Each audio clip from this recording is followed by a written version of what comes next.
Hey everyone, welcome back to the channel because I'm doing pretty well. Well, today's going to be a little different in the sense I'm going back to the basics. This is going to be a real basic video here. I was actually looking through my video archives, and so I have all these videos showcasing different rinseless wash products. But I don't have a dedicated video going over the how-to rinseless wash process. Again, taking it back to the basics.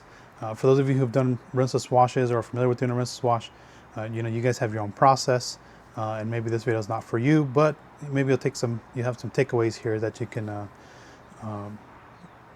take with you and maybe adjust your rinseless wash process.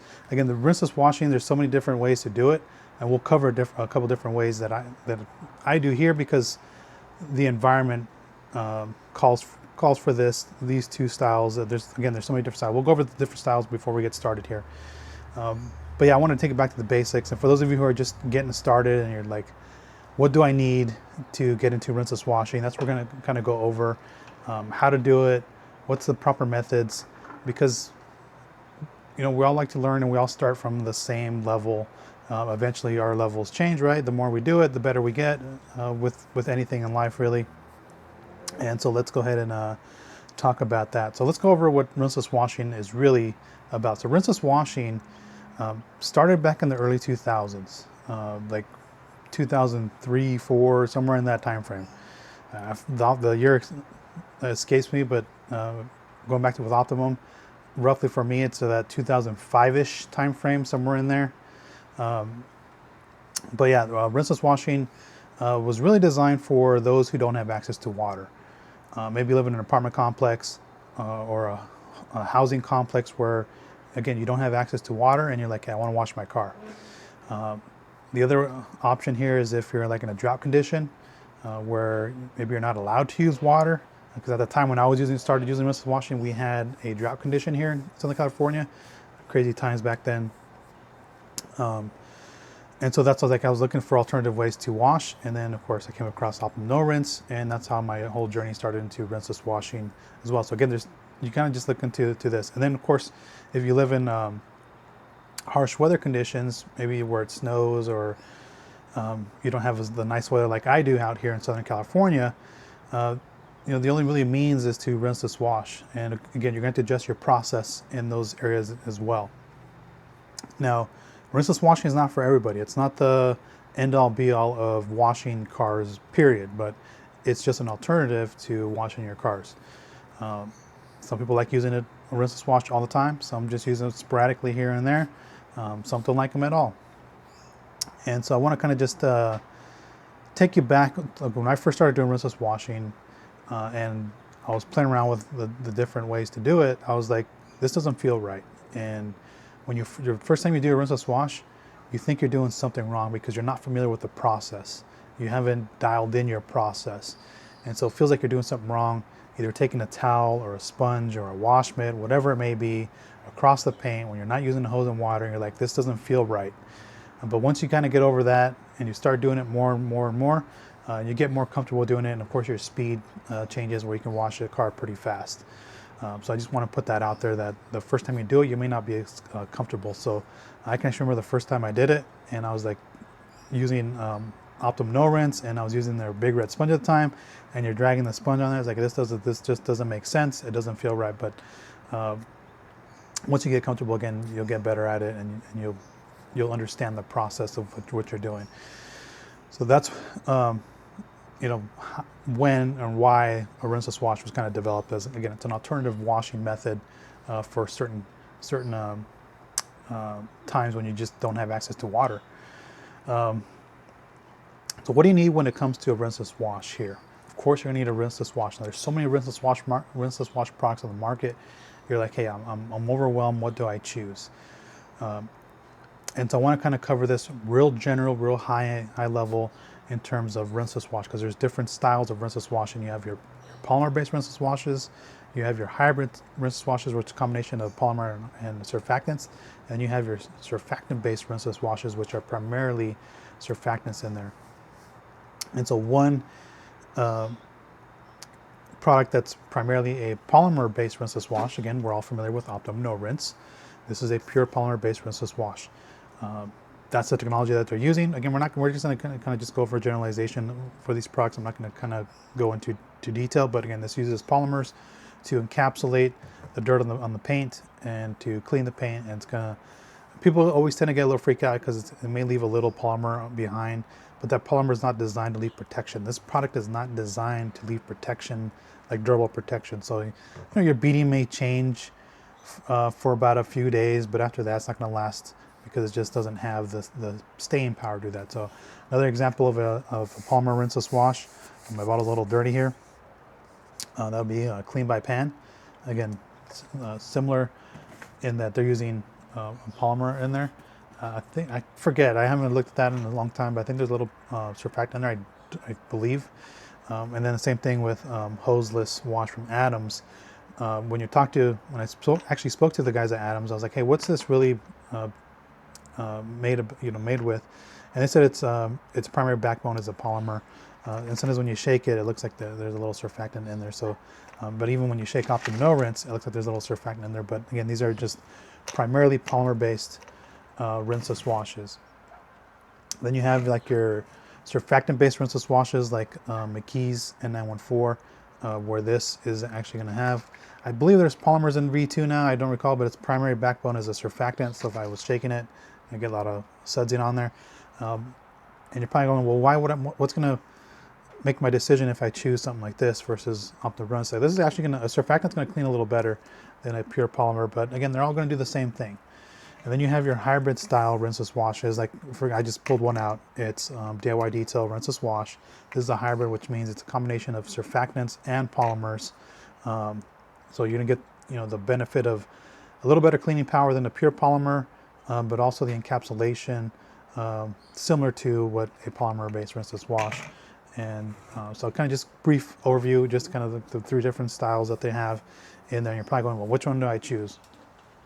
Again, there's so many out there. I'll post my Amazon storefront, and it has rinseless washes in there that I recommend. And so you guys can actually just choose one of those and you'll be primarily perfectly happy. For this video, I'm going to be using Optimum No Rinse. And the reason I'm using Optimum No Rinse is because everybody knows Optimum No Rinse. And we're going to just use this in the bucket. So you're going to need a rinseless wash product here. I made a mess here because I didn't have the cap on all the way. And then, of course, you're going to need a bucket. So I have a bucket down here. The bucket doesn't really matter what you have. So if I kind of flip you around, okay. So you're going to need a bucket of some sort. Again, you can go to Harbor Freight and pick up a bucket there. You can go to Home Depot, pick up a bucket. Again, it doesn't really matter as long as you have a bucket, and you're going to fill this up with water. And we'll talk about dilutions here in a second. The other thing I recommend is you have either a grit guard, or this is the, who makes this thing? The Dirt Lock thing. I forget what the actual name of this is. Again, I'll have links to everything in there. Yeah, it's called the Dirt Lock. I can see it right here on the rim here. This to me is a little better than the grit guard here, but again, I like having one of these in here just to kind of make sure that I'm not pulling any dirt back up here. And so let me go ahead and put the camera back on here so I can actually show you the other things that we're going to need here. So the other option, as I mentioned, there's multiple ways to do a rinseless wash here, and one of the more popular ways to do it is the multiple towel method. And what it's like, as a client saying, what does that mean? He's like, well, I'm going to take multiple microfiber towels. For example, this edgeless towel, I think this is a 350 that I have. I've had this for a while, but 350, 400, 500 GSM towel. You're going to take about a handful of these, 4 or 5, just depends on how big your vehicle is. You're going to dump them in your solution that you make with your rinseless wash. And then you're just going to cycle. You have 8 sides to use. Again, we'll go over the method of how to do this. But you're going to cycle 8 sides. So I have 1, 2, and then I flip it over. I have 2 more sides here, and then I flip it inside out to do the other one. So that's the multiple towel. And then once I use all 8 sides, I can discard it, meaning I can put it in another bucket and say my dirty bucket, my dirty towel bucket, I can just discard it and then reach for another towel and keep continuing on for that. The other option is getting a sponge. I mean, there's so many different sponges on the market, and the sponge really is not, as long as you get any of these sponges here, any of these here will be perfectly fine. There's so many different sponges on the market. Again, I'll post my Amazon storefront. I have a couple sponges on there, and perfectly fine with those. But I mean, for today, I'm going to be using this because the reason I'm using a light color is because it shows dirt on the foam a little better than a dark one. Like for example, the DIY detail sponge again has red and gray, and sometimes people want to see dirt on the gray side or the black side here, and you really can't see it. So I'm going to primarily just use this for today, and we'll dump this in the bucket here in a second. So again, any sponge is going to do just fine. Some people don't like the sponge, some people like the sponge. Some people don't understand the sponge, meaning the sponge is designed to have these slits in here. And so what this is going to do, and because it's kind of like an open cell foam in here, is when you're going across your paint and it picks up dirt, it's actually getting pushed up into the foam inside, and so that once you take it back and you dunk it in your solution, it's going to release all that when you squeeze it out and everything. So these are just designed to hold dirt and trap dirt inside and wash your paint in a safe manner here. Okay, so that's it. One other thing, we're going to go over dilutions here. The other thing I want to recommend is you have some sort of pump sprayer. And you're probably going, well, why do I need a pump sprayer? So the reason I recommend a pump sprayer, for example, like this Miralex one that I have here. Again, I have this in my storefront here. We'll post a link for that as well. What this is going to do is you're going to pre-soak the surface, and it's going to start encapsulating the dirt as well, but at the same time it's going to add lubricity to the surface in here so that our towel or sponge can glide on the surface. So you can just get one of those. They do have these cheapies that you can get that, like, I think I got this one at Harbor Freight or Home Depot. I can't remember which one it was, but they're like $5. Maybe you don't want to spend $30, $40, $50 for like a Miralex here, so you can just go buy a cheap one. Those won't last very long, I will tell you that. I just kept that around for display purposes for like videos like this. And then of course there's different styles of pump sprayers. Now there's electric pump sprayers. You have the bigger ones. Just, if you want to start out, just get yourself a small one, and then you can move up to the larger ones here. Okay, drying towels. We'll go over drying towels because they're on the cart already. So let's go over the dilutions for a rinseless wash. Now, rinseless wash, each one has their recommended dilution ratio and on the directions. For example, here's the ones from Optimum here. Most of them have the standard 256:1, meaning it's going to be 1 part product concentrate to 256 parts of water, and they're doing it in ounces. So 256:1 is, or not ounces, I guess it's ounces, but I was drawing a blank there. I was confusing it with gallons. 1 to 256 is basically 1 ounce per 2 gallons of water. I forget the amount of liters it is, but again, roughly about 2 gallons of water. Now, when I make a rinseless wash, I go for 3 gallons. And the reason I'm going for 3 gallons is because I'm going to take about half a gallon with my pump sprayer. That's going to leave me 2.5 gallons in the water. So I'm going to go ahead and pour 45 milliliters, which is 1.5 ounces of rinseless wash, into a measuring cup. Now you can get those fancy proportioner things if you want. It's completely up to you, but I'm just showcasing what the minimum stuff that you need if you don't want to spend all the money. So again, here's 45 milliliters of product here, and I'm going to go ahead and dump this in the bucket. Let me kind of move off my phone here so that you guys can actually see what I'm doing as I pour this in here. So I'm going to go ahead and pour it in there like that. I'll take my hand, I'll mix it up, and get that out of the way. Actually, I'm going to put the cap back on here because I don't want to spill this. I'm going to set that aside, and then the next thing I'm going to do is I'm going to take my pump sprayer here and just make sure that it's clean on the inside.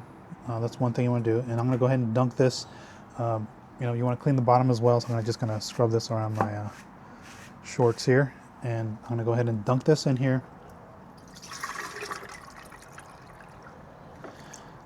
And it's up to you. You can either completely top this off. You want to leave a little bit of area in there so that when you pump this up, there's enough space in there to create pressure. So I actually have this almost full, but I have enough to kind of just have a little bit of gap in here to have a little bit of air.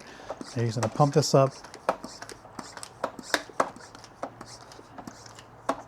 And once you kind of start getting firmer, like I'm having a harder time pumping this down because I've already maximized it because I don't have a bigger gap. The larger gap, the more pumps it's going to take. Right now I don't have a lot of space in here for air, so I don't require a lot of pumps. So I'm going to go ahead and set the side on the thing here, and then I'm going to take my sponge here and I'm going to go ahead and dunk this in here. And what I do in here is I squeeze this in here a couple times, and the reason I do this is because I want that foam sponge to start soaking up Rinseless Wash. And so now this thing has Rinseless Wash in the entire foam. It's kind of starting to, you know, soften up a bit, and I'm just going to go ahead and just squeeze it back in there. And because I'm going to show you the multiple towel method here, I'm going to go ahead and dunk this back in. The one thing I forgot to mention, let me just get my towel in here, and I'm going to go ahead and get you guys back on here. The one thing we forgot to cover here that I forgot to mention here is, for those of you who live in the harsh weather conditions, meaning where it snows, you're going to have to adjust your process in terms of how you're going to do a rinseless wash on your car, because you have all that stuff caked on as you're driving. And so there's this thing called the hybrid wash process, where what you're going to do is you're going to either foam your car, or you're going to just get a pressure washer to blast all the heavy grit off, and then you can go to your rinseless wash process, which is called the hybrid wash style. Maybe some of you guys have a nice day and you know, breaking the day and it's sunny out there. You can do this at home, or you can go to your local pay and spray where you're going to put your money in there, and then you're going to blast it with the pressure washer, and then you can wash your car with the rinseless wash. Again, it's called the hybrid wash process. Again, I don't need to do that here because it doesn't snow in my area. Now, the other thing I forgot to show is when to do a rinseless wash. This is important here. There used to be a photo on Autopia that was shared. I'm going to post it on the screen right now, and it gives you a good guideline of when to do a rinseless wash, when's the proper way to do a rinseless wash. So again, if you have mud, you're not doing a rinseless wash, you want to blast that off, and then you can do your rinseless wash process again, hybrid wash process. If you just have like light dust, maybe you don't want to do a rinseless wash when you do a waterless wash, but again, for a rinseless wash, if you do your wash on a weekly basis, a rinseless wash is good enough. And we're going to go over the amount of dirt on the surface on the car right now. So let's go ahead and walk over there right now, and we'll talk about the different wash processes here when it comes to doing a rinseless wash.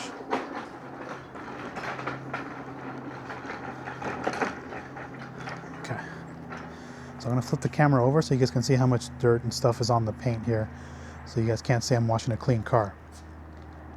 Okay, so after a week, the car's been sitting here, and of course it's been a little windy, and stuff is going to build up on the paint. You can see all these little things here on the surface here, and you can see it's got a nice layer of dirt on here. And so if I show you the glass, hopefully this kind of shows. If I can take my finger, you can see that it's pretty dirty here. So again, you're going to play around with this and show you the two different methods here. And I wish I had something taller I can just place the camera on, because I don't think it's gonna work here. I'll try, maybe I'll use this cart here, but I don't think this cart's tall enough to do so. Maybe, I don't know. We'll see if this works, but step one, again, I recommend doing your pre-soak. Do the pre-soak. All I'm going to do is I'm going to lay down product. And you're probably asking, well, how much product do I lay down on here? Once you start running down the surface like that, that's more than enough to get this on there. I'm going to go ahead and just do this whole front piece to show you. Okay, so then once you kind of start laying that in there, you can kind of see if I can just kind of get a little bit more on there. And once I put stuff on there, like this here, you can see that the rinseless wash is starting to encapsulate some of the dirt in there in its properties here, and like right here as well. And so it's gonna just kind of help us do our thing here. So where's my process here? So we're gonna do the multiple towel method first. And so what you want to do is you get your towel, wring it out to where the point where you almost have nothing dripping on the in the bucket. So you can see I don't have anything dripping.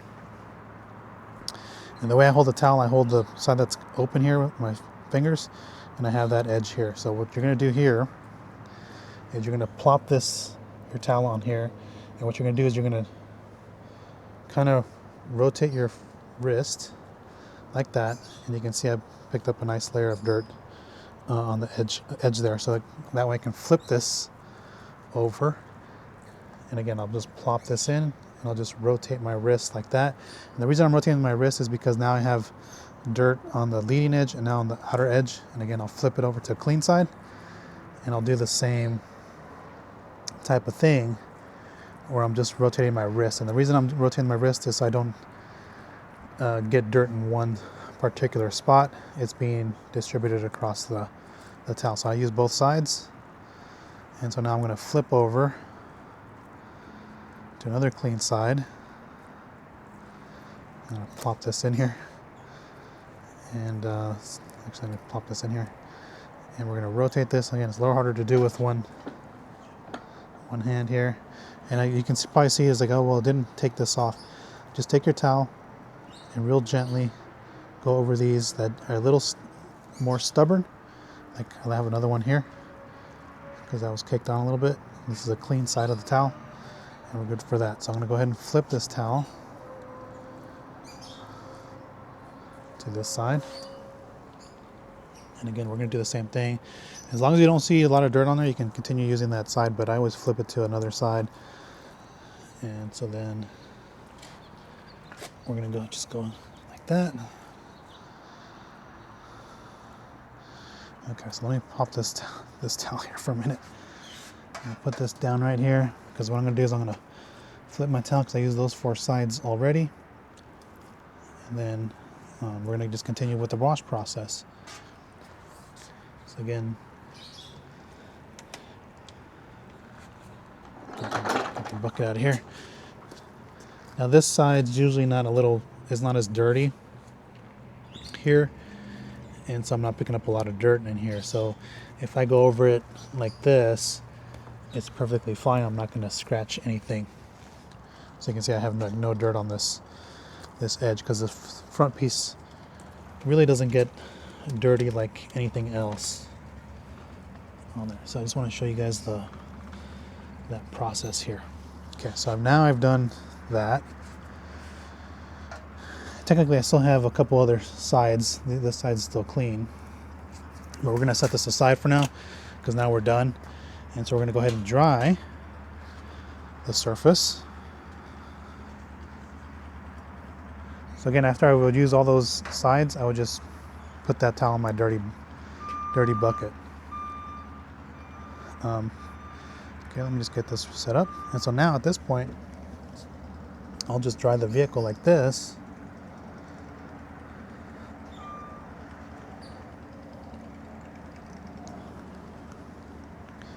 And you can see there's no dirt on my towel. So again, I just dry it off. Nothing, it's not complex once you kind of start doing this, and you're getting better and better and faster, more efficient as time goes on. Again, I'm taking my time because I'm speaking to you guys while I'm washing. And I'm actually washing the hood first, but you would do it just like your normal wash where you start top to bottom. I just chose the front because it's easier to show on camera. Okay, let's get all those on there. Okay, so that's it. I mean, that's all there is to a rinseless wash. And sometimes what I like to do is I get a secondary towel, And I'll just go over the surface like this just to kind of make sure I don't have any streaks or anything like that from the rinseless wash. In general, you won't. But when your towel starts getting damp, it's not going to soak up all the product. And so again, I just kind of go over it and you're good to go. So let's go over the sponge method on this side. And we'll kind of just discuss this option. But you can see the difference here. I mean, that's, you can see which side's clean already with just a microfiber towel. And again, once I'm done with a microfiber towel, I'll just put it aside in the bucket and grab another one. So you can see that's pretty nice. Pretty big difference there. Again, I'm going to just go ahead and pre-soak this.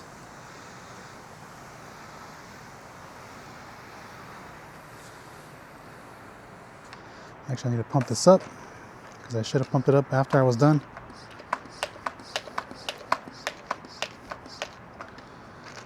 Okay, and again, just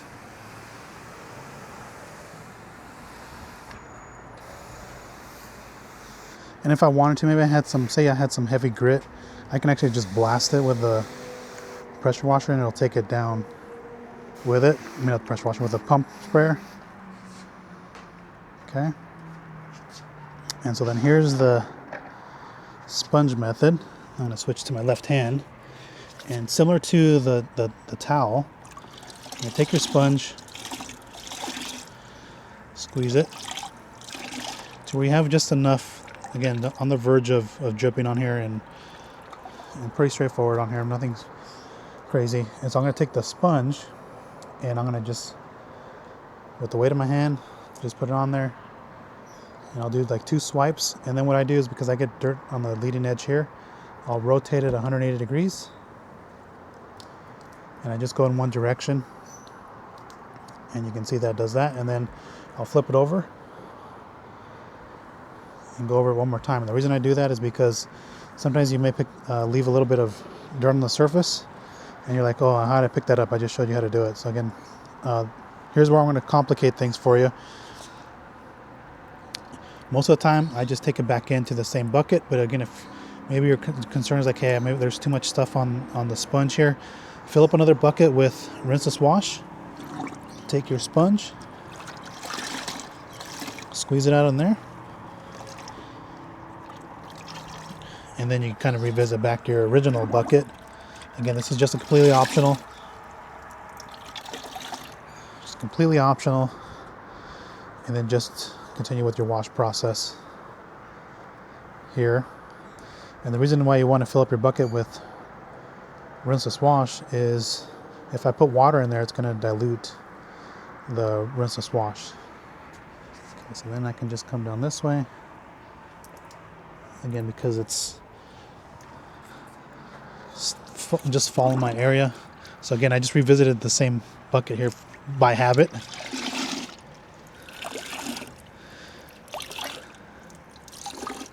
Okay, and then I can just go over the surface. Again, just the weight of my hand. I'm not pushing down. I'm not pushing down in here. You don't want to do that because then you're going to get rid of all the solution that's in the sponge. Okay. And again, just force a habit. I just dump it back in the original bucket, and we're going to go. Now, I can come back and dry this off just the way it is. The other option is, because with the rinseless wash, you don't need a drying aid because there's enough lubrication. But say I wanted to use a drying aid. Here's my good old favorite Carpro Echo. Let me adjust the nozzle. I could just take my drying aid and I can just mist it on there a couple times. And I could take my same towel and I could dry it, and I'm adding extra lubrication on the wash process. Now, sometimes with a sponge, you're gonna get these little caked on guys that may not come off. So I just take my towel that's damp and it's dislodged that piece. Again, I'll just proceed with drying the surface.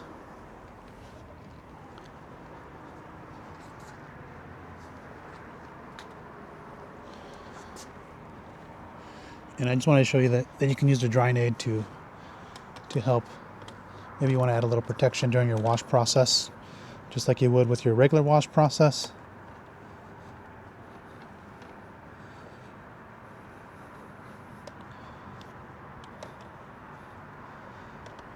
Okay. This little grill is kind of a pain because they hold a lot of water everywhere.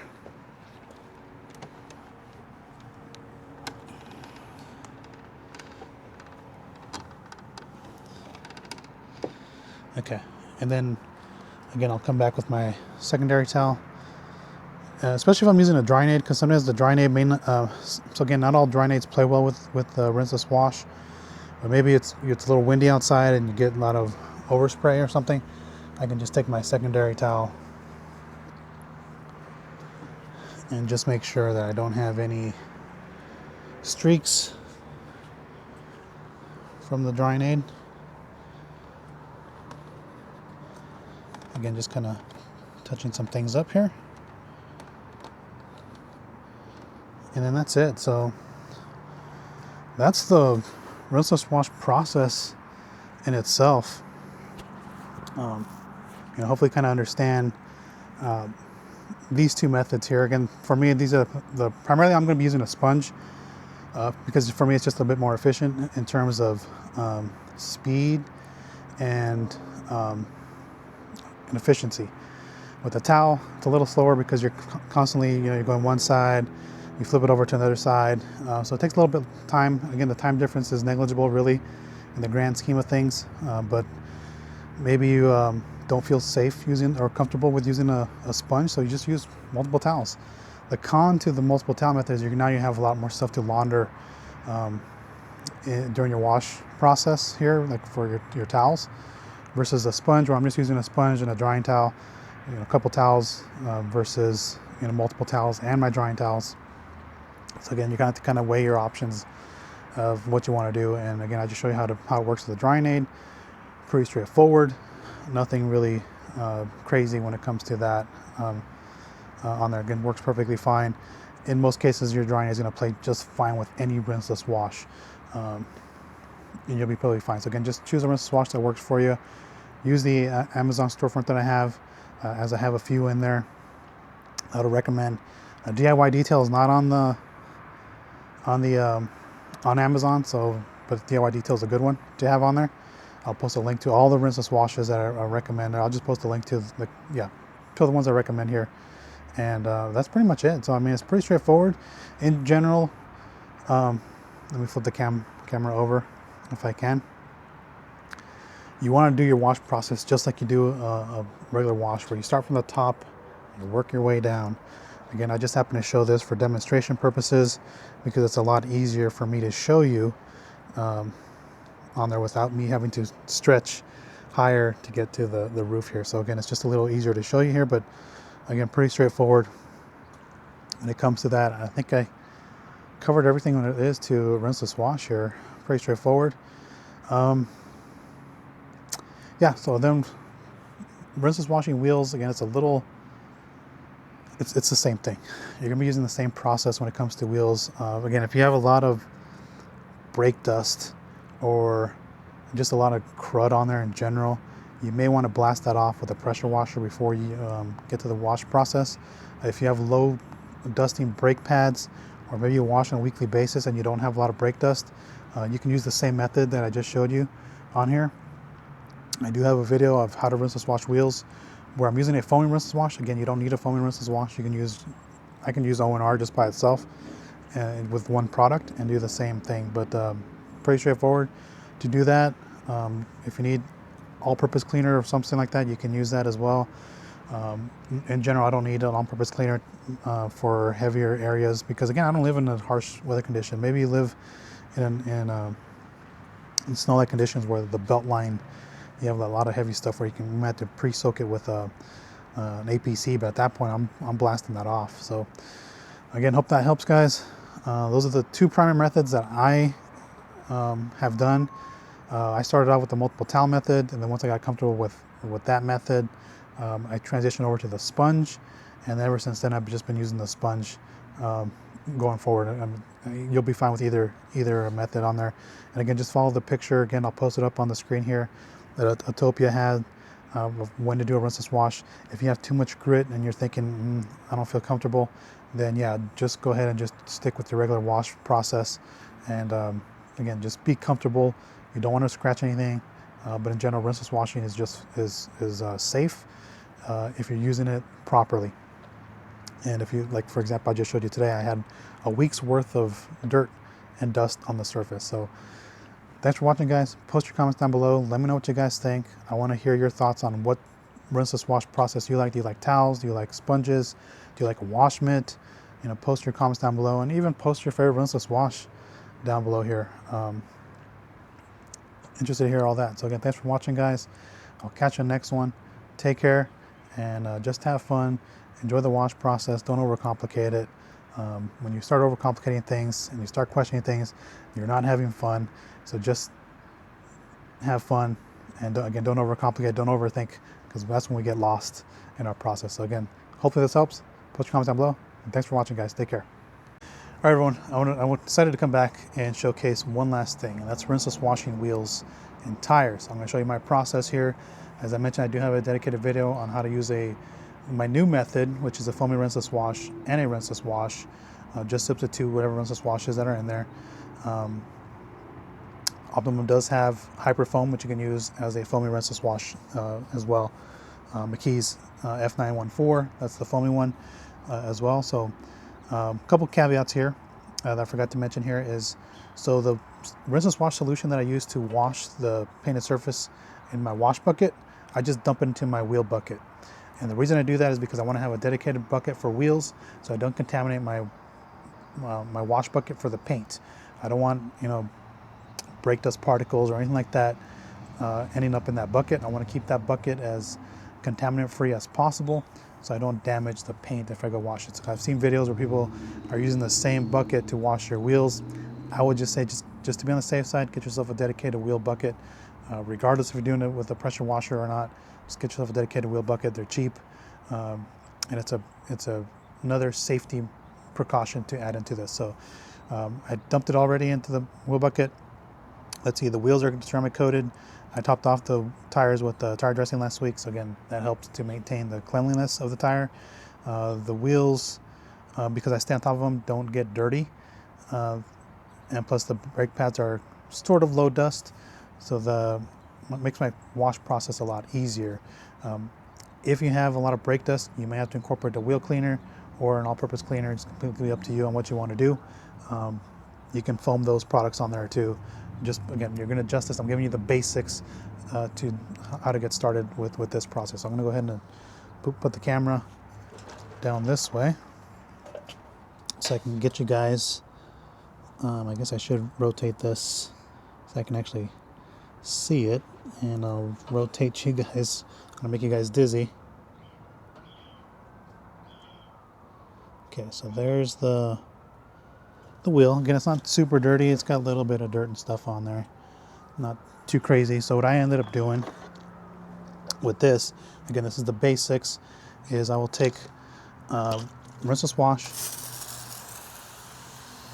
and I'll just pre-spray it. And I do a heavy pre-spray. And the reason I'm doing that is I'm using the pressure from the pump sprayer to dislodge any possibly heavier particles. And again, I'm blasting the barrels for the same reason. And that's pretty much it. So let's go over the tools here as we're doing our wash process here. Now, I'm not trying to strip off my tire dressing. If I was, I'd use an APC with a tire brush and all that. I'm not going to strip it. I'm actually going to top it because I covered that in a separate video, but again, that's my process here. I'm just going to use a soft brush here, and I'm just going to go over the tire. And what this is doing is just kind of knocking down any of the dirt that may have been on the tire. But again, the tire dressing is going to help you in repelling there dirt. Okay, I have an angled wheel woolly here that I like this one here. I can't find these on the Amazon store, so I might just link to the actual wheel welly or somewhere. But I like this one because I can actually just work it in there. I'm not scrubbing or anything because, again, I stay on top of these. The barrels stay clean, and this was the right angle version, so I can actually take it and get to the back of the spokes as well. And a wheel welly is really soft, so if you have gloss black wheels like this, you know, you want something that's relatively soft so you don't scratch the wheel. So that's pretty much it with the inner barrel here. And so what I ended up doing is I downgraded a rinseless wash sponge. This is my original legacy sponge. You can buy another one if you wish. This is a downgraded one, and my new process is, because these are soft, I shouldn't say soft, gloss black wheels show a lot of imperfections. I'll just take my rinseless wash sponge, and because of the open wheel design, spoke design, I can go over that like so. And we'll let that helicopter go over. Okay, I think it's quite enough. So now I went over it with the red side. I'll just go over it again with the black side, just to pick up anything that may still be on there, some additional dirt, and just do that. And then I have like a soft brush. Like these are like the Detail Factory. I have some of these in my Amazon store front there. I like these because it's soft, and with the gloss black wheels, you know, I don't want to induce scratching. And it's got these little areas here that, you know, this brush works really good at getting here. And I'll get the corners just to make sure. And that's my wash process for a wheel here. Where's my drying towel? Now for wheels, I like using the, especially for gloss black wheels, I like using a drying aid all the time. Carpro Echo. Let me just open this up, and then I'll just spray it in the inner barrels as well. And the reason I'm doing this is just to add a little bit more lubricity during my drying process.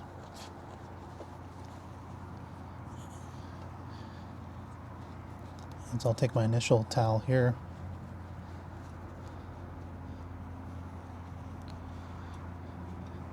And actually, as far as a towel, I could use something like this, or I could use a Kirkland towel. So I'm going to just go ahead and use a Kirkland towel just to show you that I can use a Kirkland towel.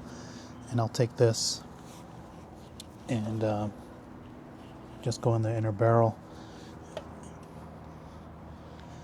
And if you had your blower out, you could blow that out. But because I can reach in the spokes here, it's good enough. And I'll just take the dry side here. Get that, and then I'll get this area that's got the little concave piece in here. And then what I do with my towel here is I will take it and then I will go in the lug nut. Again, if you had your blower, you can blow that out, but if you don't, this is the manual way. Just take your microfiber towel and get the excess out of there. I just want to show you different things. And then one other thing I like having on hand is a black towel. The reason I like having a black towel is because if I scrub my tire dry,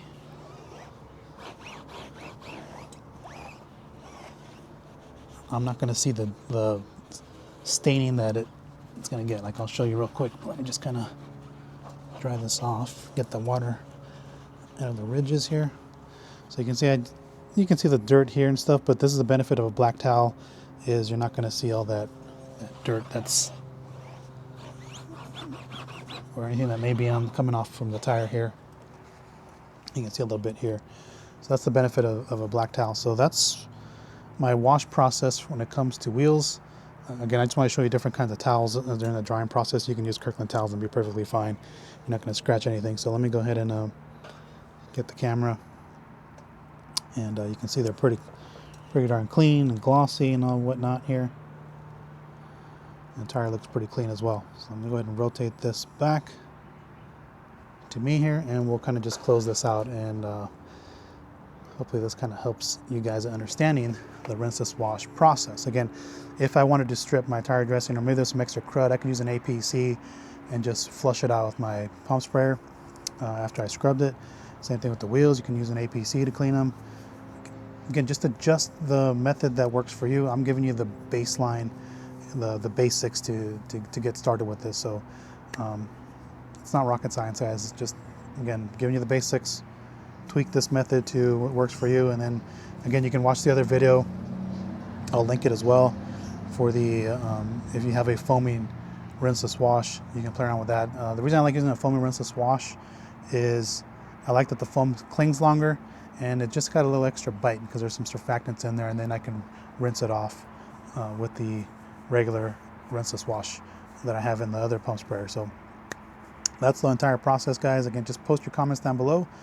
And again, I'm interested to hear your wash process. And yeah, post down below. Let me know what you guys think. And we'll catch you next one. So take care, everyone.